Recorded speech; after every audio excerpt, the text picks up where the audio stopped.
First of all, I want to thank you folks. You're the true patriots. Every successful movement in the history of mankind started at the grassroots level with true believers. It's another one of my pocket constitutions. I have these all over the place, and I always have one within reach. Even if I have to run out to my truck to get one. Because if I did this and said I uphold this, well then I should eat, breathe, and sleep this thing. Like I said, I'm not a scholar on it,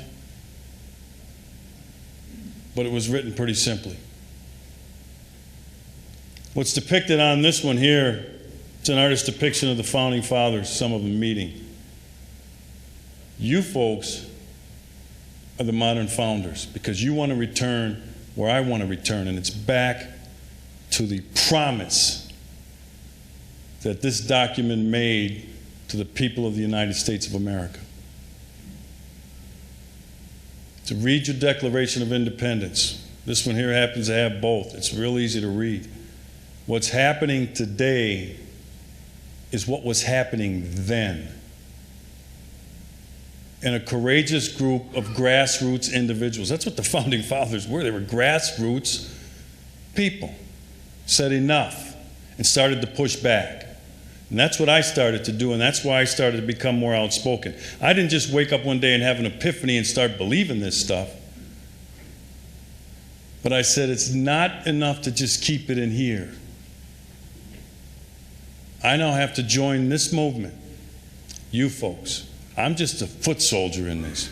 You folks got it started.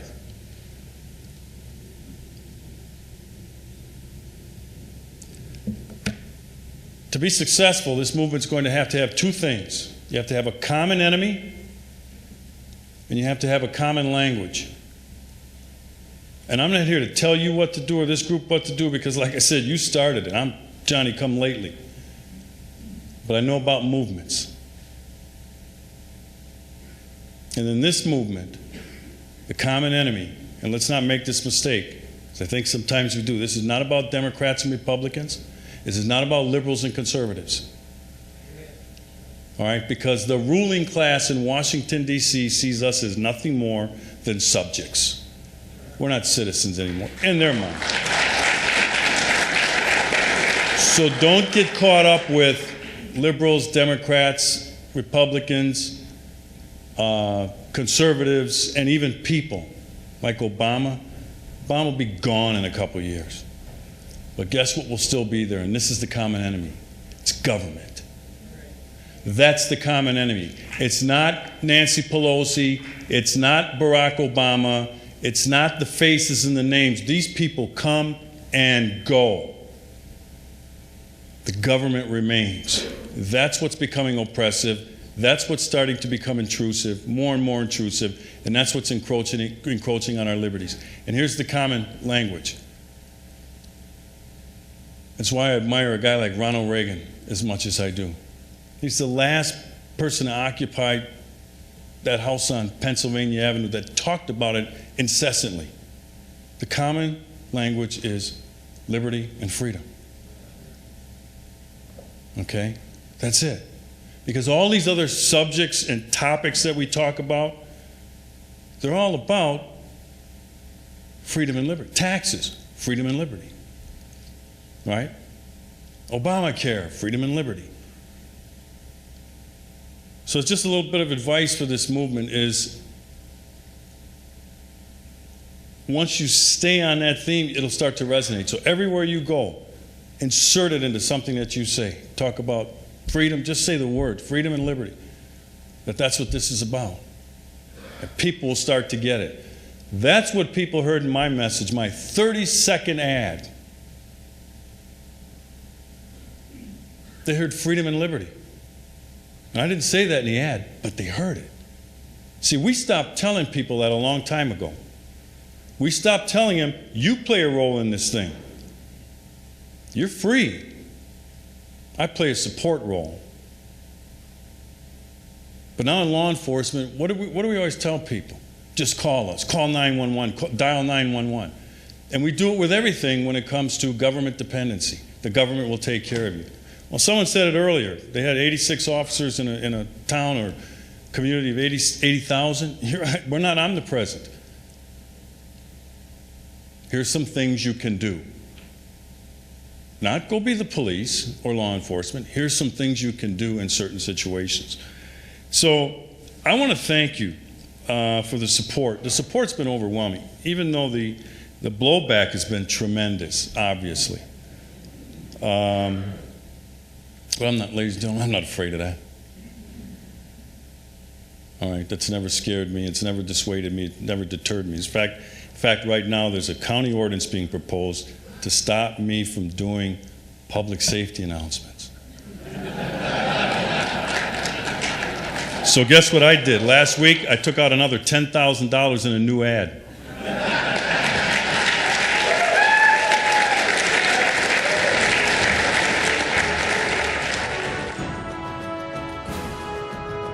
From the president himself, all the way down to the local dog catcher, everyone takes the oath. And every one of you is in the hot seat every day, every second of every day, about whether or not the orders you've been given or the laws that have been enacted square with the Constitution. As the judge said, you have a duty to figure that out on your own. Does that make it possibly messy for the powers that be? Well, sure. That's the whole point. Just like you have counterbalance among the three branches of the federal government, you also have a counterbalance between the federal government and the states. And the oath is part of that. You are bound by the Constitution, but it must be a law pursuant to the Constitution, not just because Congress passes it. There's a lot of ignorance out there, even among well-meaning sheriffs, who think that, well, once they pass a law, I have to enforce it until the court says no. Is that accurate? The Japanese internment in World War II is still technically good law. Did you know that? The Korematsu decision, the Supreme Court of the United States said, well, it's wartime. Military necessity requires this. That was their defense of interning over 100,000 American citizens because of their race, because they were of Japanese descent. Is that square with the law? Is it square with the Constitution? Is that equal protection? No, of course not. But they still ruled it constitutional. And still to this day, it's still good law. It's never been overturned.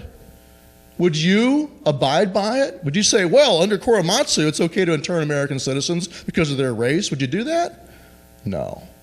Because you know it's wrong. The court makes mistakes. The court sometimes willfully violates the Constitution itself. Like in Plessy versus Ferguson, separate but equal, where it said that, well, equal protection is not violated if you require black people to ride in a different car. Is that accurate? Do you believe that's true? No. I tell you what, though, it was pretty incredible because I was sitting there at my house and I was watching the inauguration of our president. And I began to get rather aggravated. Obama was standing up there on the front steps of the Capitol and he was sworn in by the Supreme Court Justice.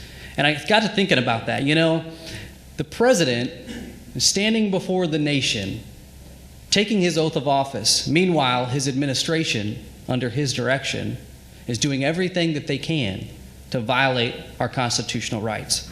And it sickened me.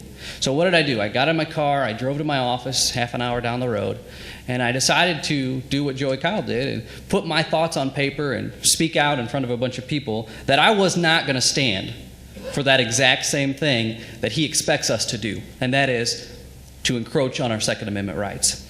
I tell you, I wrote it up and the press quickly jumped on me to attack me, just like Sheriff Clark in Milwaukee County. And liberals are always critical. We know this. And even some of my conservative friends were pretty shocked at the stance that I took.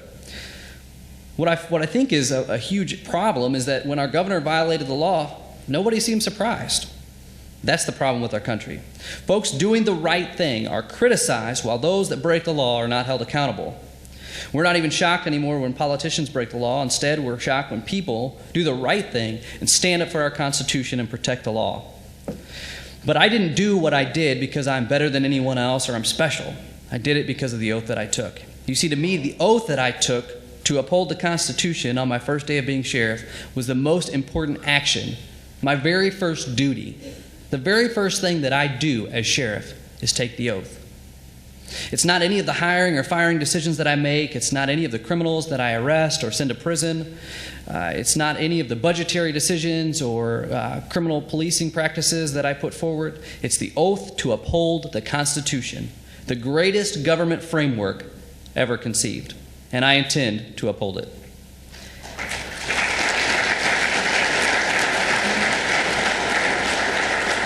So when you think about those politicians who are unwilling to stand up for the Constitution, those who would rather go with the flow and do what is comfortable, know this: they are failing us, and they are failing America. But not only are they failing our children and grandchildren, they are failing our way of government and the vision of our founding fathers. And they are not only failing the people they serve, they are failing to uphold a commitment that they made to God. I can tell you this as sure as I stand before you today, that I will not step out of the way for President Obama or any other liberal elected official as they ruin our way of life through failed policies and broken promises. I won't do it because I think it's wrong, and I think that it's unjust. I won't do it because I took an oath, my very first duty as sheriff, to protect the people that I serve and work for. Most importantly, I won't back down because I made a promise before my God that I wouldn't. And I encourage each and every one of you who took that same oath to never forget it. Thank you.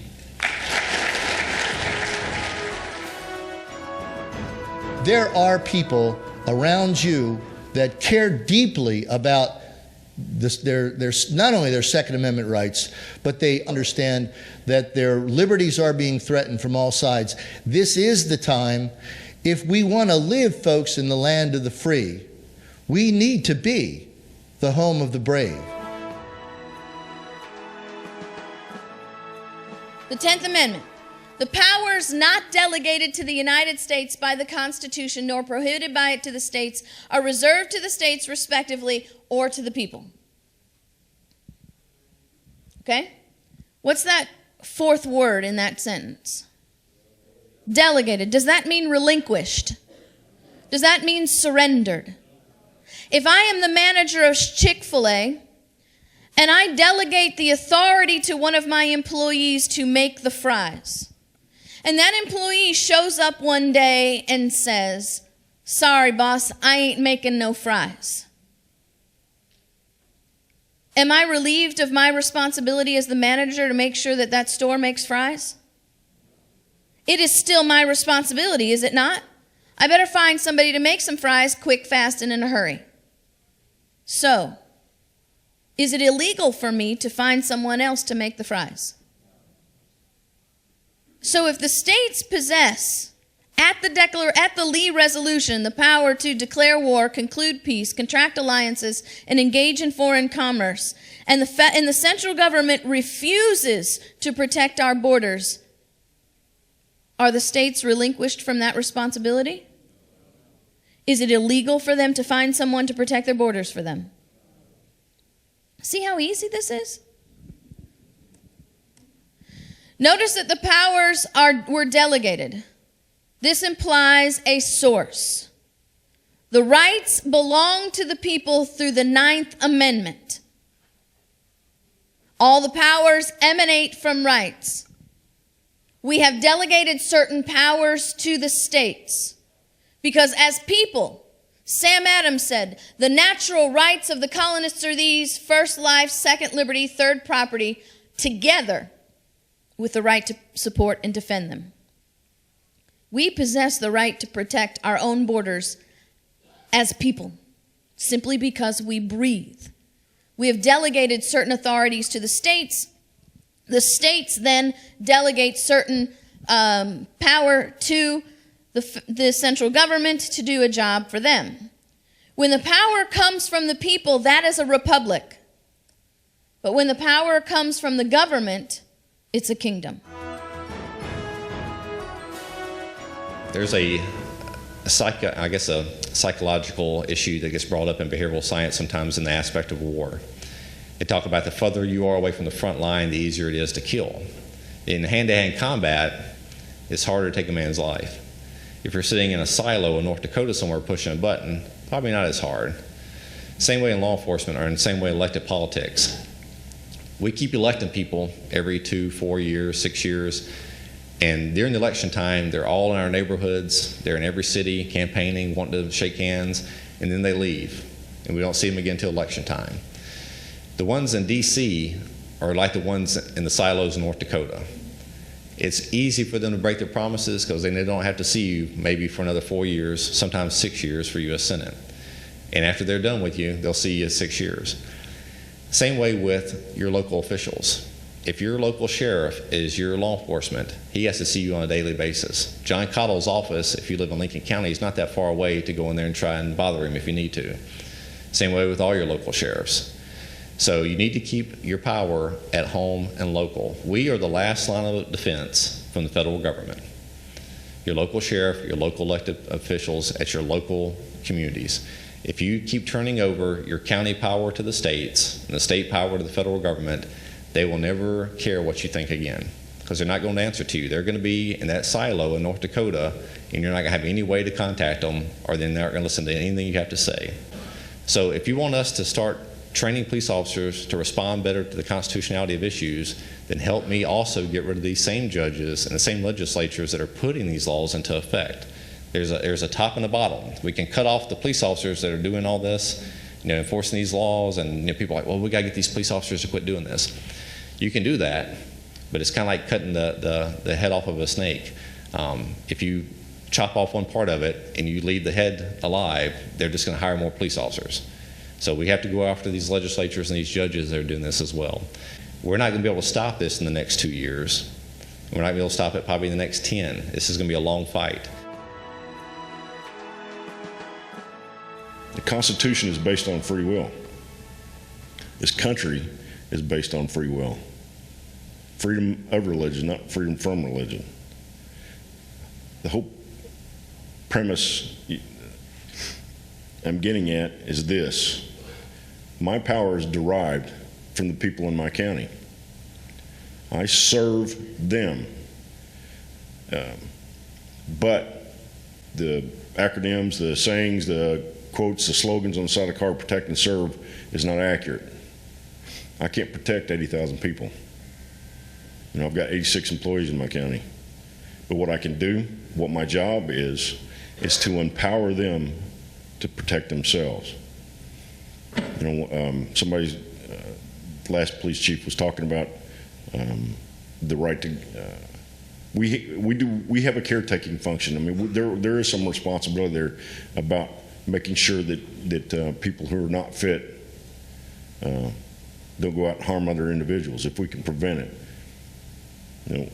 I sign. I don't know, I'm just guessing off the top of my head, probably 30 or 40 CCWs a day. I don't even know who I'm signing. It's only the ones that I look at that have a prior criminal history that I even scrutinize. It's my responsibility to pass on, to give them that ability to carry their weapons. And I'm not gonna, far be it from me as a single individual, to exercise that kind of control over their lives. That's not what the Constitution is about. In North Carolina, I don't know how current this is, but this is 56 names of people that have died and been killed by persons that were in this country illegal, that committed criminal offenses, and these North Carolina citizens died. How many people represented here today? How many people in the United States have had citizens that have been killed by persons in this country illegally that have committed criminal offenses? I'd like to know. Today, I'm going to talk briefly, again, like I said, on the immigration bill and some issues that are facing us as sheriffs as it applies to that. By no means am I an expert on border security. I'm not a specialist on immigration law. I'm just one sheriff in America that has concern trying to organizing sheriffs across America to do the right thing to protect this country, to secure our borders first and fix our immigration laws. But our borders must be secure first, or otherwise that dam is going to continue to let. Public trust. That's a big thing that I hear about, and we always, as sheriffs and police chiefs and law enforcement officials, we try to maintain our public trust. It's very important to us in our duties. But in Congress, do you trust everything you hear and you see and you read about in Congress? Raise your hand if you believe that. Thank you. I knew what that response was going to be. When you talk to your congressman, remind them they serve the people of the district. A lot of times when people get up there into the Beltway area, they forget about the people. Somebody said something about the silo effect. That's right. I was in the Air Force. I understand distance. But I always try to be that link and remind them that the sheriff in North Carolina is paying attention. I'm going to remind them, and I'm going to hold them accountable as I'm held accountable doing my duties. In October of 1746, during what came to be known as King George's War, France had sent a fleet of nearly 100 ships to come and burn the coastal cities of America.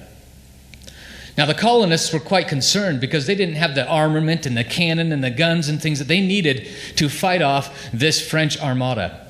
So they turned to the only weapon that they had, a weapon that they turned to quite often, and the governor of Massachusetts declared a day of universal fasting and prayer. You don't see that much anymore, do we? But on the appointed day, the colonists there in Boston gathered together at the Old South Church. And it was Reverend Thomas Prince's turn to officiate at that high pulpit. And he stood before hundreds. And he prayed, he said, "O God, we ask thee to raise thy right hand and scatter the ships of our tormentors and drive them hence. Sink those proud frigates beneath the power of thy winds." And he went on to pray like this for quite some time. Until all of a sudden, the room began to darken. And the shutters began a violent hammering, slamming at the windows as if the very hand of God had shaken the earth.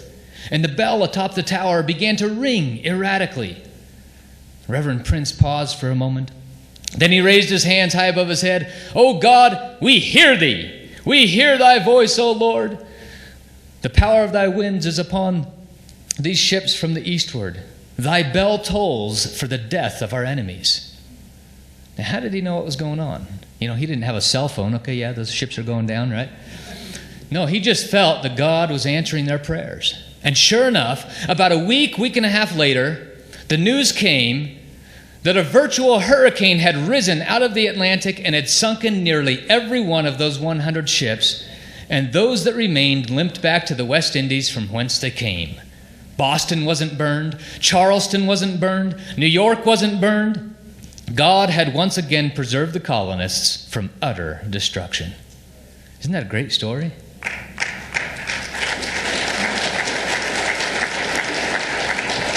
It's a wonderful story of this event that took place along the Freedom Trail in Boston. The reason why I tell you that is because I want you to think of what you are doing right now at this conference and in your lives in protecting the Constitution as creating your own freedom trail.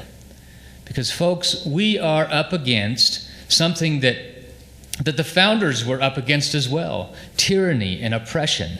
And we have got to fight against this tyranny and oppression. And so we are blazing this freedom trail that our children and our great-grandchildren will recognize and will visit sites that represent things that we did in this time to protect their freedoms. In January, when I did a news conference, I stood and publicly told our president that I was not going to respect or enforce any executive orders. You know, I didn't understand and I didn't know what would come from that. All I knew is I had an obligation to the people of my county, to little women that live way out that takes me 20 minutes to get to them to be able to have a response, maybe 40 minutes. That the only way they sleep at night is knowing that they have a gun in their home. I was speaking up for her. I was speaking up for the elderly. I was speaking up for the children. I was speaking up for just men. But don't we owe an obligation to the people before us? To be honest with you, I was embarrassed that day. I was embarrassed that we let America slip to this point, that we have to draw a line now. You know, it's not, you know, everybody's throwing the blame. Everybody's throwing the blame this way and throwing the blame that way. I'll tell you where the blame belongs. It belongs on each and every one of us. the conservatives. We have sat back and let them bully and do whatever they want. We want to be a conservative, but yet we don't want to fight for that. I went to my school board, I went to school board meeting. I believe in arming teachers. I don't mean that they need to open carry. The way I presented it, it was I was going to deputize all the principals, give them authority, and then deputize some of the teachers in school that nobody knows who they were. They'd be packing every day, but nobody knows which one was packing. Now let somebody come into our schools. Not much glory in getting shot at the door.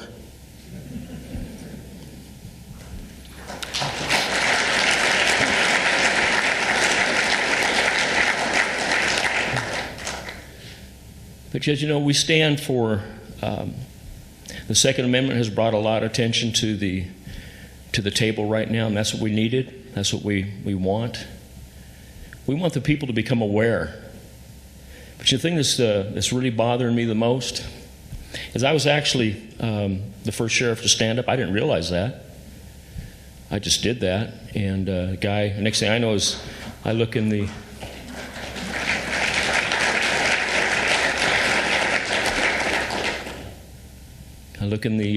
guy called me and says, look on the web. I look there and it says, Kentucky sheriff defies Obama, And I thought, yeah, that's right. All of a sudden it started changing, the mold of it looked a little bit different.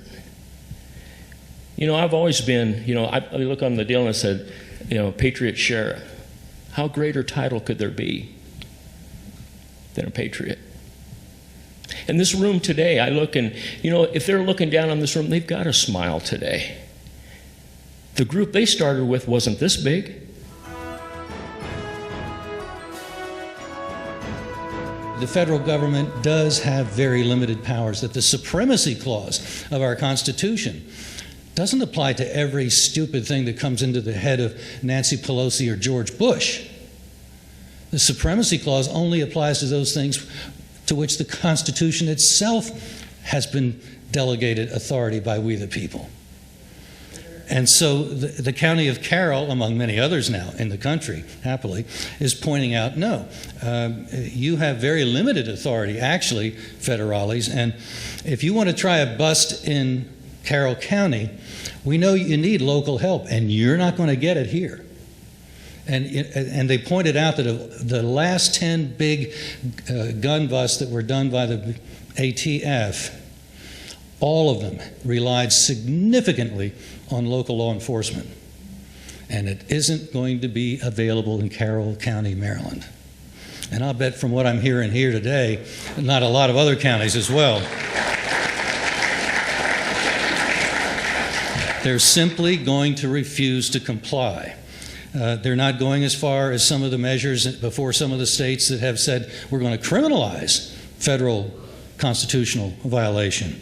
I think that's where we need to go, but we're not there with a lot of these states yet. But I think it's something that we need to keep in mind. That's what it's all about, is getting the federal Constitution back in force so that the federal government is only doing those things that we the people have delegated explicitly to them.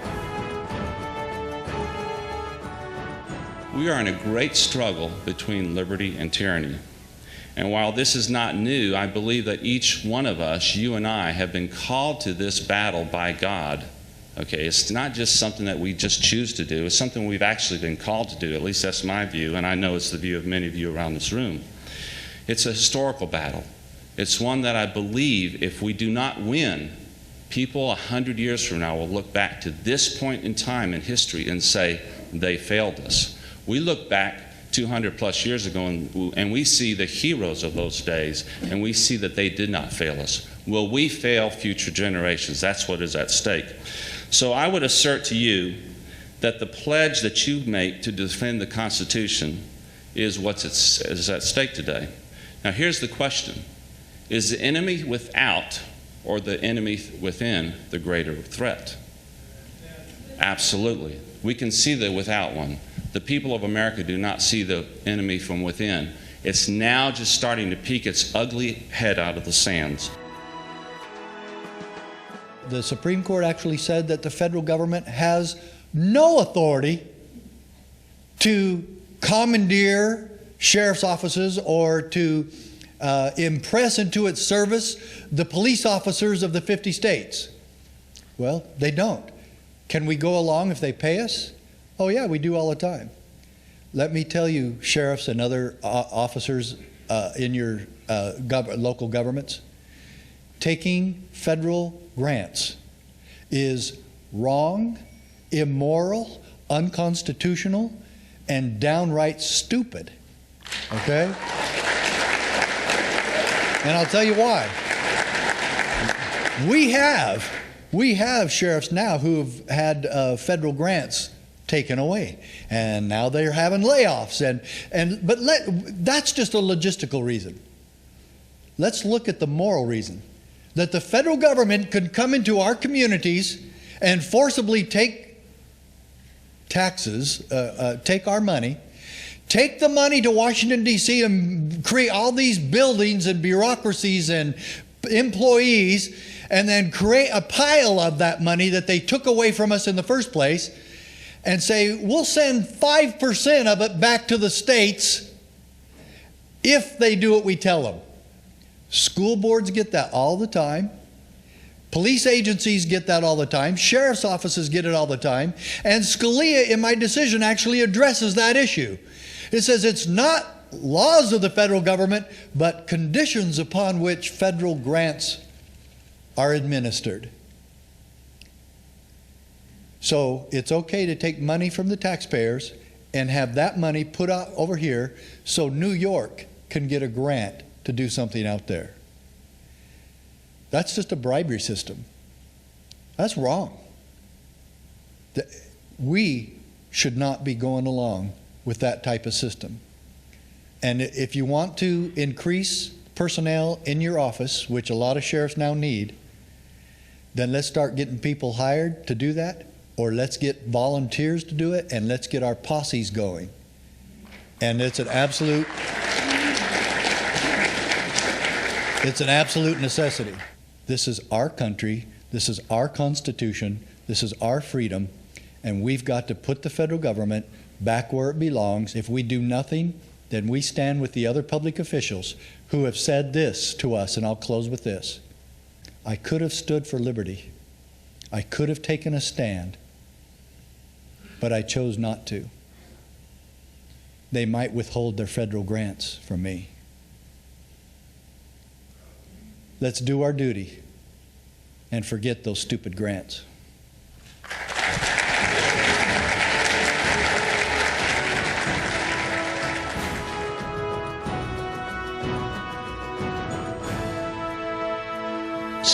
January 2013. Dear President Obama, as an elected sheriff of Utah, like so many of our fellow Americans, I am heartbroken for the loved ones of the murdered victims in Connecticut. As Utahns, we are not strangers to this kind of carnage, one of the latest being the 2007 Trolley Square murders, wherein 9 innocents were gunned down, 5 losing their lives. I also recognize the scores of other recent domestic massacres which have decimated countless honorable lives. As an American, I value the sanctity of life. Furthermore, similar to our inspired founders, I acknowledge our subservience to a higher power. With the number of mass shootings America has endured, it is easy to demonize firearms. It is also foolish and prejudiced. Firearms are nothing more than instruments, valuable and potentially dangerous, but instruments nonetheless. Malevolent souls, like the criminals who commit mass murders, will always exploit valuable instruments in the pursuit of evil. As professional peace officers, if we understand nothing else, we understand this. Lawful violence must sometimes be employed to deter and stop criminal violence. Consequently, the citizenry must continue its ability to keep and bear arms, including arms that adequately protect them from all types of illegality. As your administration and Congress continue to grapple with the complex issue of firearm regulations, I pray that the Almighty will guide the people's representatives collectively. For that reason, it is imperative this discussion be had in Congress, not silenced unilaterally by executive orders. As you deliberate, please remember the founders of this great nation created the Constitution and its accompanying Bill of Rights in an effort to protect citizens from all forms of tyrannical subjugation. I respect the office of the President of the United States, but make no mistake, as the duly elected sheriff of my respective county, I will enforce the rights guaranteed to our citizens by the Constitution. No federal official will be permitted to descend upon my constituents and take from them what the Bill of Rights, in particular Amendment 2, has given them. I, like you, swore a solemn oath to protect and defend the Constitution of the United States, and I am prepared to trade my life for the preservation of its traditional interpretation. Respectfully, Sheriff Cameron Noel, Sheriffs of the Utah Sheriff's Association.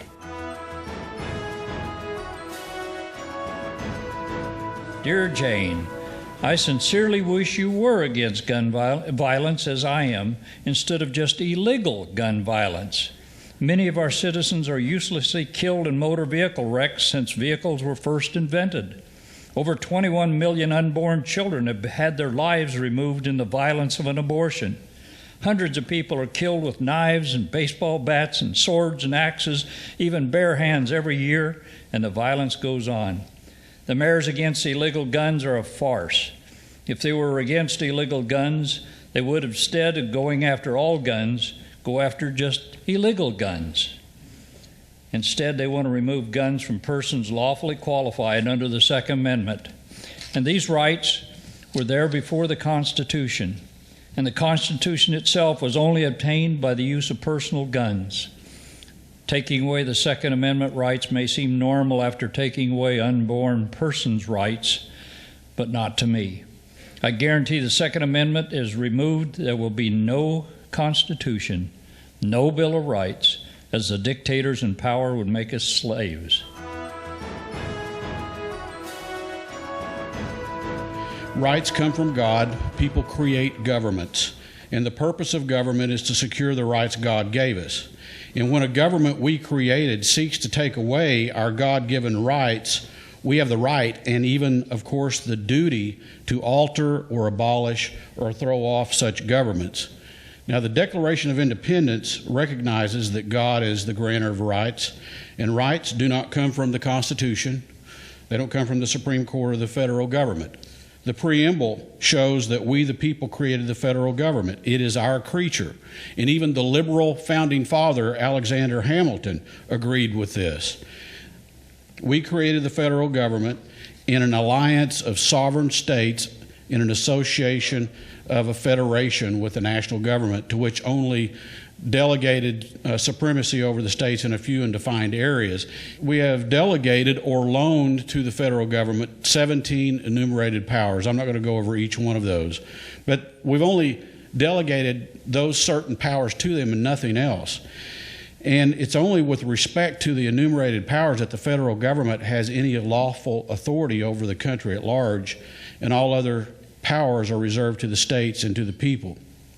Thomas Jefferson said, "But where powers are assumed which have not been delegated, a nullification of the act is the rightful remedy.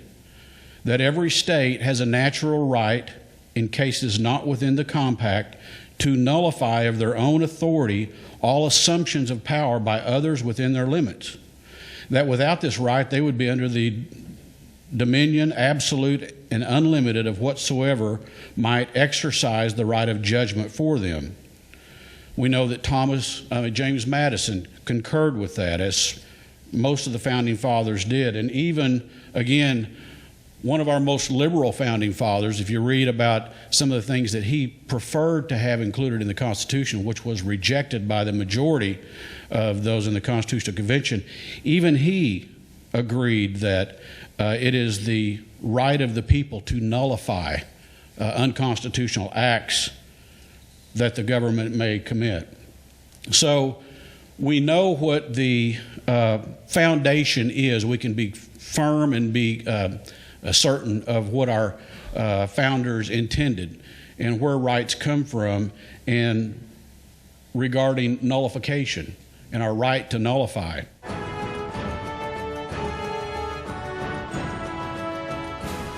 I would term this entire session as the pushback, really, against state and federal government. And as Sheriff Mack was mentioning there, you know, something that seems to be lost on a lot of the people throughout our country today comes in the creation of the federal government. We, the state, are the parent in this relationship. They are the child. And they need to remember that. And, you know, it's up to, you know, state legislators like myself to be that line of defense between the people and an overreaching federal bureaucracy. You know, there's a lot of individuals, and I think this was alluded to by the gentleman from Oklahoma, you know, by his comments about some of these legislators and how they become corrupt as they've served longer. And I'll just tell you right now, being a representative, it doesn't define me. That's not what makes me who I am. And if I ever actually fit the word politician, I'm going to quit. I've got better things to do in life. You know, I was looking for a job when I found this one. But, you know, we need to continue being active, fighting together, and we do absolutely need more officials within, you know, our state and especially our federal government that understand our, as Sheriff Mack would quote it, our unalienable rights actually come from God. We are very, if not profoundly and deeply concerned about the attack on the office of sheriff nationwide. We are not surprised by it because you know the solution here, and the tyrants don't want the solution and they're going to fight it. But Sheriff Christopher's battle is the #1 concern right now for the CSPOA. In the state of Delaware, the Delaware Constitution, Article 15, says that judges, chancellors, and attorney generals shall be conservators of the peace throughout the state. And then the semicolon comes into play, and it says sheriffs shall be the conservators of the peace throughout the county. Now that, to me, is pretty clear. But I have met with such resistance like I've never seen before. And I've got 2 kids, one 15 and one 11, and you mentioned the word chores, and I get resistance. But when I said, why don't you see or why don't you understand that the definition of conservative of the peace is exactly what you've already defined it as in the state law? Well, then they said it's not defined in state law. In fact, the opinion that the Attorney General gave was much to do about nothing, and pretty much said, without going into the constitutional aspect of this, conservators of the peace can be anybody, and the sheriff does not play a special role here and does not have arrest powers. And when he said that, now, let me say this, all the sheriffs that stood up, peace officers that stood up, how would you like it if someone walked up to you, such as your attorney general, your county council members, who are all in cahoots together, I've learned that, and said, you can't arrest anybody, you don't have that power of arrest. Now, that certainly would negate the ability for you to interpose anything. So, if I'm an elected sheriff and it says it in the Constitution and they negate it and do what they want to do, then I had no choice to do it in a peaceable way, is to sue them. And that's exactly what I did. I sued Joe Biden Jr., and my own county council, who will not stand up behind me and help me on this issue. Some of you who have these councilmen out here, and I applaud the councilmen that are here, your way of thinking, and of course, Carroll County, Maryland. I grew up in Maryland, so that's, to me, is amazing when I see that, because I'm facing, as far as I'm concerned, I'm facing Satan right in the mouth.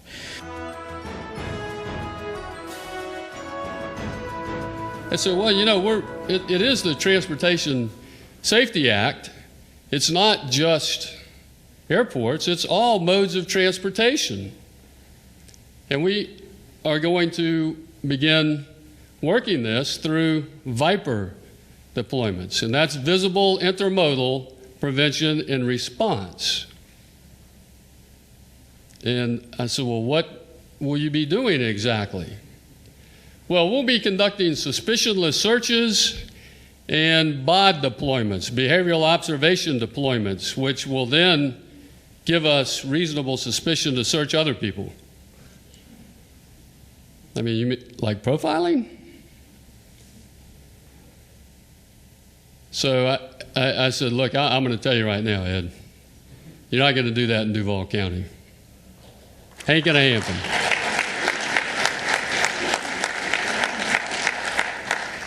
I said, you know darn well that's a violation of the Fourth Amendment. You can't just randomly search people in public places. I said, Ed, if you do this, I'm going to put officers with your officers, and when you guys try to stop somebody, one of my constituents, I'm going to tell them they're free to go. We're going to figure out who runs Duval County.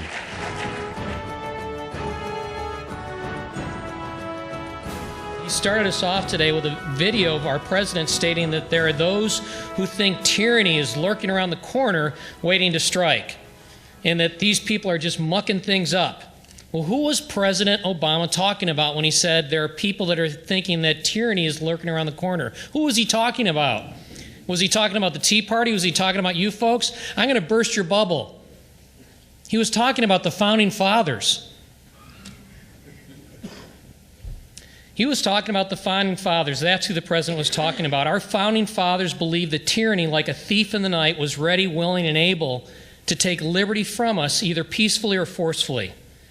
You know, there's a debate that is going on in Texas. So there's a Common Core learning platform called C-Scope.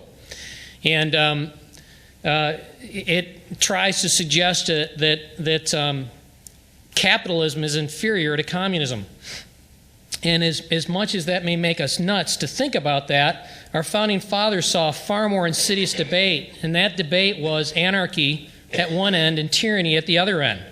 Neither extreme seems very appealing, and it sure didn't to our Founding Fathers as they looked to Europe, and they saw the mayhem of anarchy on one hand, and then they saw the tyranny of King George at the other hand. But our Founding Fathers believed that somewhere between tyranny and anarchy was this thing the Bible referred to as liberty or freedom. In the book of James, in the first chapter, it says it's for freedom that Christ set us free, and that was a scripture verse that was told over and over again in the pulpits all across America as we were fighting for our freedom from England. And as people who revere the Constitution, we believe our freedom comes from God and that God has stamped His virtues on our hearts for all men. In the book of Romans, I'm a recovering Baptist pastor, so you're going to have to excuse me for just a second, but I won't go long, I promise. In the book of Romans, in the very first chapter, it says that all men have an inherent knowledge of God. You can go to any culture throughout the history of humanity, and you'll find that all of humanity always acknowledges God in some way, shape, or form.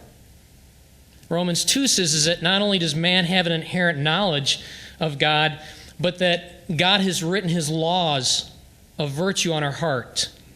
We all know right and wrong. We believe in Texas that the government that governs least governs best. You ever heard that before from our Founding Fathers? And so we're just finishing our session. We only meet in session for 140 days every 2 years. And that's it.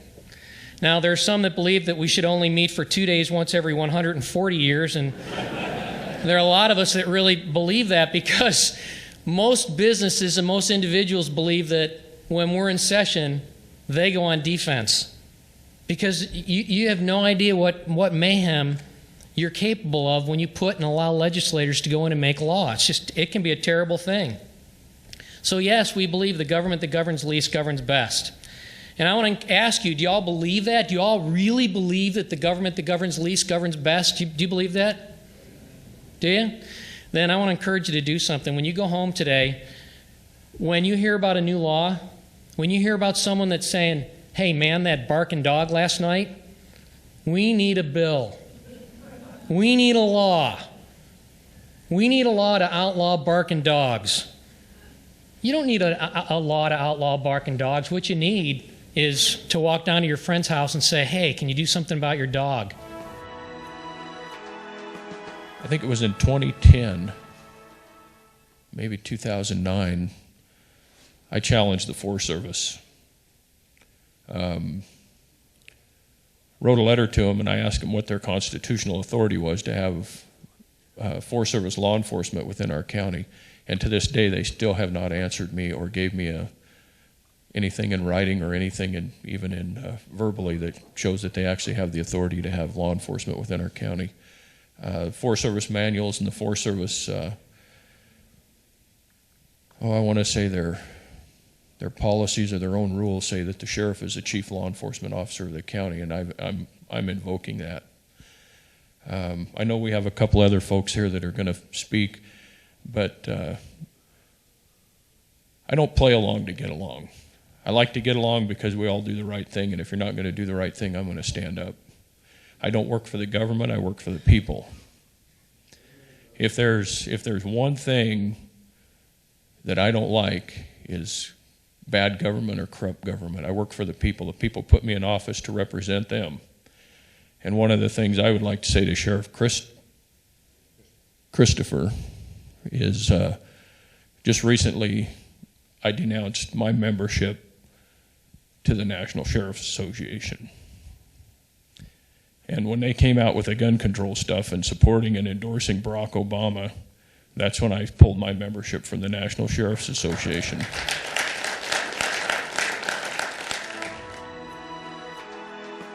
The NDAA allows under sections 1021 and 1022, which is under the newest version, section 1029, 1039, Americans may be indefinitely detained.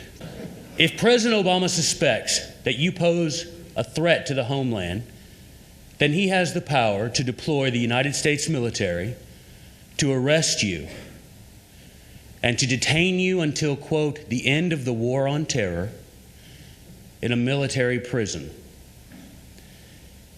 You have no right to counsel, as, if you'll flip it for me, the Fourth, under the NDAA, Fourth, Fifth, and Sixth Amendments have effectively been repealed. That should be enough for every one of us to grab a pitchfork and a torch on the way out of here. But it isn't. It's going to take more for us, I guess, to get to that point where our forefathers decided that that long train of abuses was long enough. How many cars in that train are we going to permit? Bye-bye Bill of Rights. Go ahead. Now, this is the illustrious senior senator from South Carolina, Lindsey Graham, who, when asked about the part of the NDAA, the provision that says that a detainee will have no access to a lawyer, Lindsey Graham on the floor of the Senate said, "Shut up, you don't get a lawyer." Now, this is American citizens, guys. We're not talking about some member of Al-Qaeda captured on the battlefield in Afghanistan or somewhere. We're talking about an American citizen in your home, dragged out of your home by the United States military on the command of one person, President Obama. This law purports to give the president the power to turn the United States military into his personal police force. Why? Why are we allowing this? Every one of us today can be detained, put in Guantanamo or any other military prison until the end of the war on terror. Well, let me guarantee you, there will not be an end to the war on terror until the Prince of Peace places his foot on the Mount of Olives again. Amen?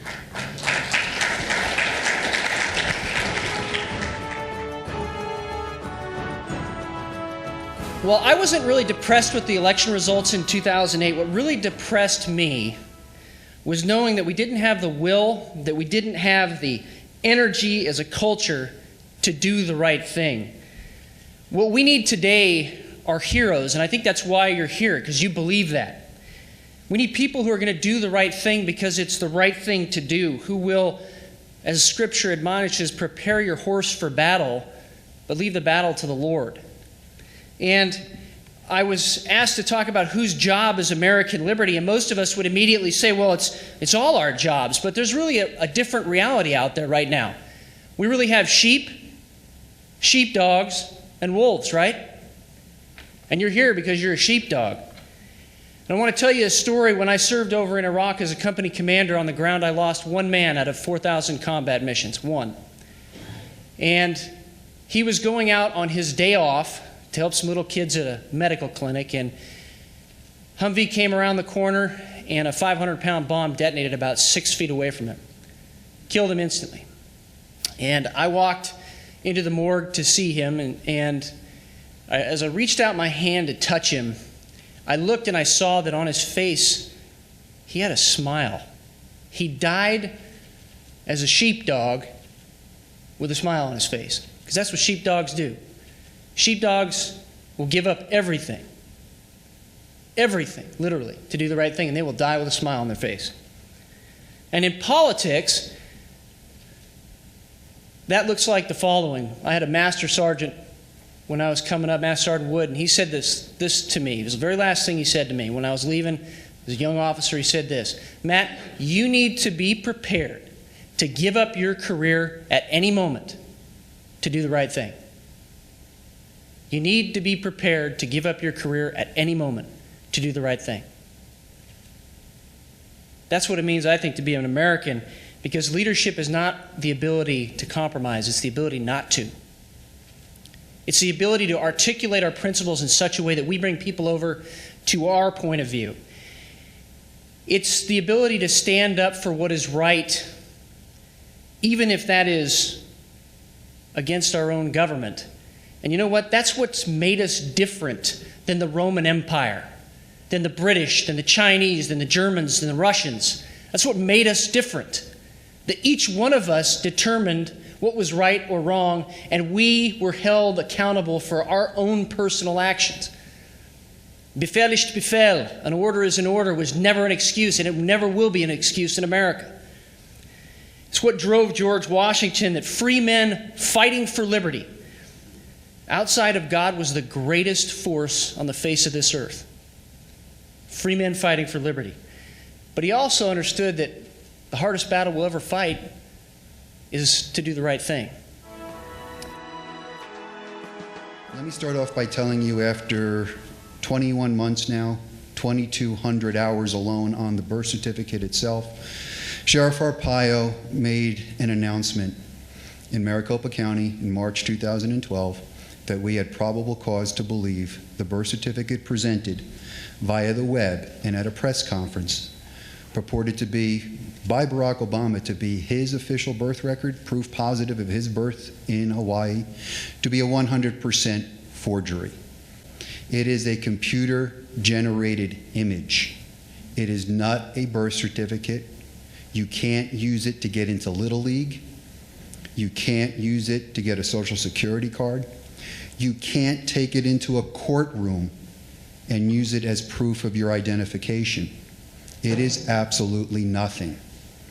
And the President of the United States stood before the American people and offered them nothing. That individual sitting in that White House today could not pass a background check for any of your departments. That's a scary thing. Our work has been checked off and verified by a certified forensic document examiner who's testified in numerous trials as an expert. And at the end of his report, a 40-page report, he says in 20 years of seeing all kinds of documents, he has never seen anything so seriously flawed that, in his opinion, this birth certificate is a complete fabrication. Now, you have to ask yourself, that's a felony. If any of you went and tried to make a birth certificate, that's a felony. If any of you took that birth certificate and tried to pass it off for gain, that's a felony. If you took that birth certificate, you created it, and you put it on the White House website, that's a felony. And they want you to be discouraged. They want you to be left alone, so you think you're the only one in the country thinks that way. Well, there's a lot of people standing behind us. The problem is we got to get organized. We're not organized. I had a presentation in which it was a closed presentation, and I'm sure because the microphones are off, this will never become public. Just me and Connie Chung. You realize Romney raised and spent $1 billion and lost. In addition to that, Karl Rove got another $300 million and lost. How did they lose? Well, we got this private briefing, and after the briefing was over, after a half hour of explaining all the reasons why, the guy summarized it and says, basically, Obama organized his community. And I raised my hand, I said, are you telling me that you're surprised that a community organizer organized his community? And everybody dumbfounded started laughing, but that's exactly what he did. Now, I was here about 2 years ago talking to our friends in the Tea Party, and they were all angered at what's going on, but none of the energy was focused. And I think now the IRS has got their attention. And they're more focused now, and they're going to be more organized.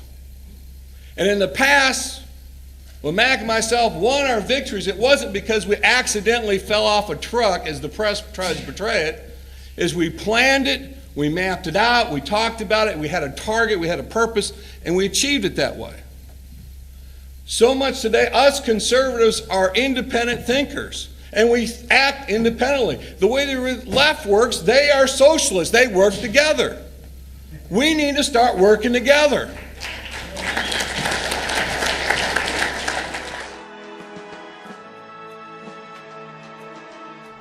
Liberty and freedom are not the same thing. Liberty is freedom plus morality. That shared morality, thou shalt not lie, thou shalt not steal, thou shalt not murder. That thing that says, I am free to do whatever it is that I want to do, but I won't because some things are wrong. Because you see, there are only two things that will stop a man from murdering his neighbor. One is the understanding, I am free to go next door and murder my neighbor if I want to, but I won't because it's wrong. The other thing is a well-armed neighbor.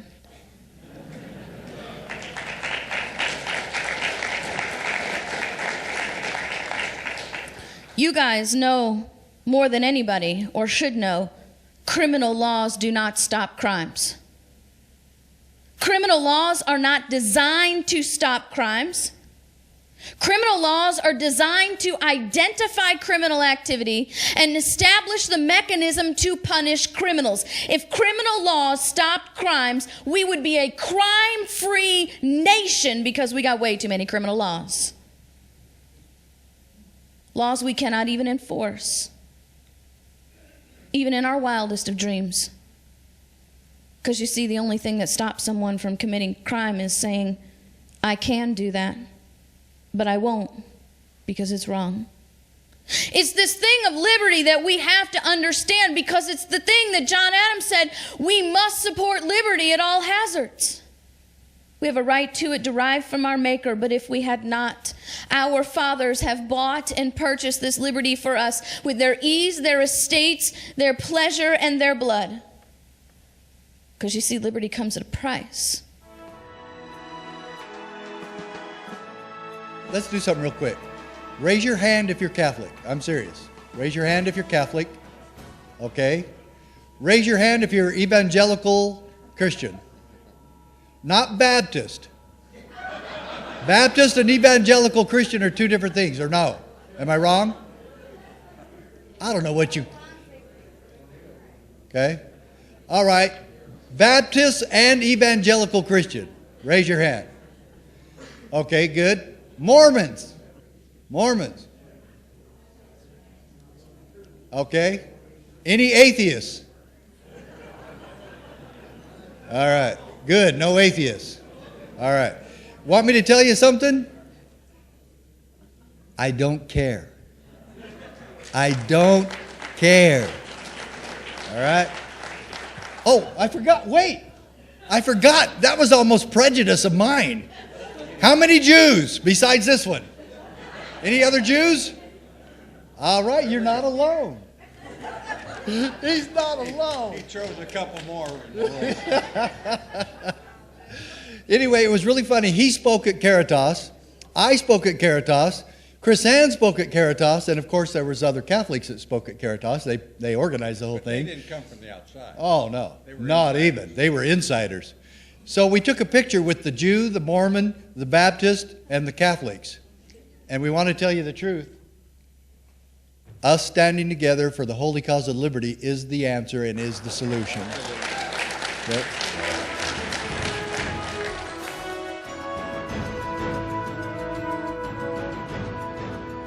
We are going to do what needs to be done to take this country back, because I'm tired of hearing the argument that this Constitution is outdated. Tell me where it's outdated. Tell me where. It's written by a bunch of old, dead white men. So, what's the point? Where in the Constitution are there outdated principles? Is it the 13th Amendment that abolishes slavery, that says you can't hold a person for involuntary servitude?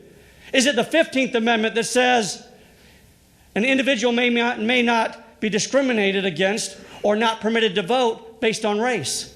Or is it the 19th Amendment that says a person may not be permitted or disallowed to vote based on gender?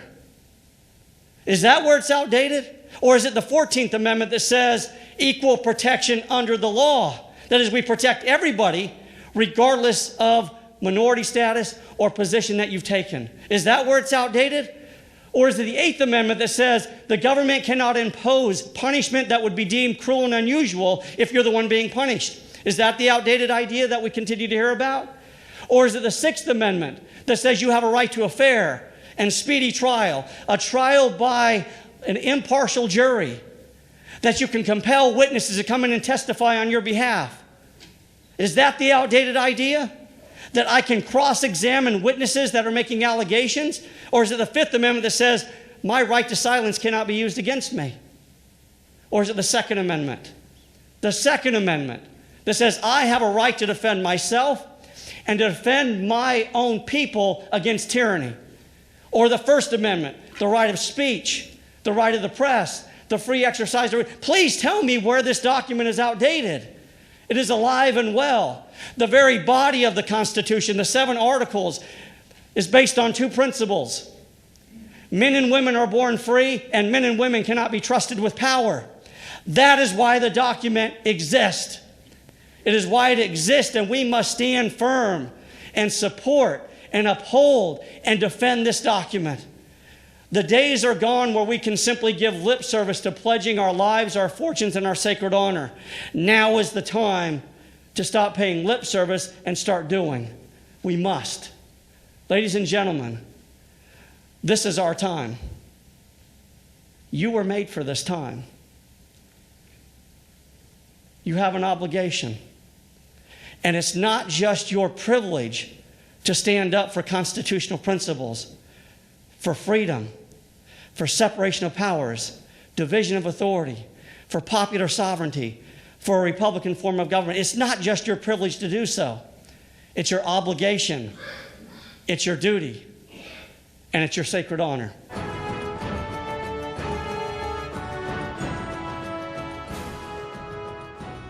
What can one man do?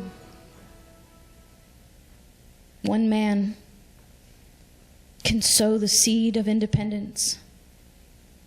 One woman can strengthen a generation.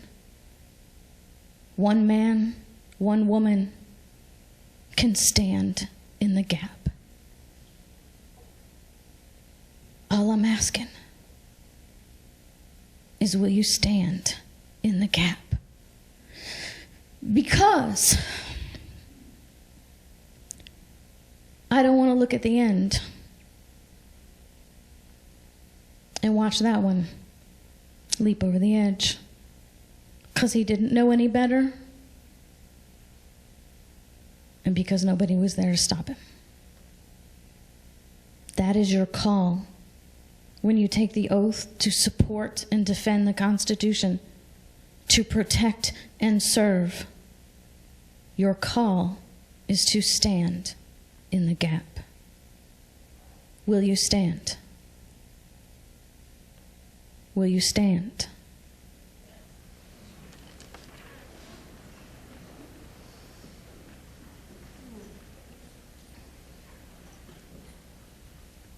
for those who came before us and gave the ultimate price, for those who live today and cannot, for those who will come in the future. We have an obligation to stand in the gap. Thank you.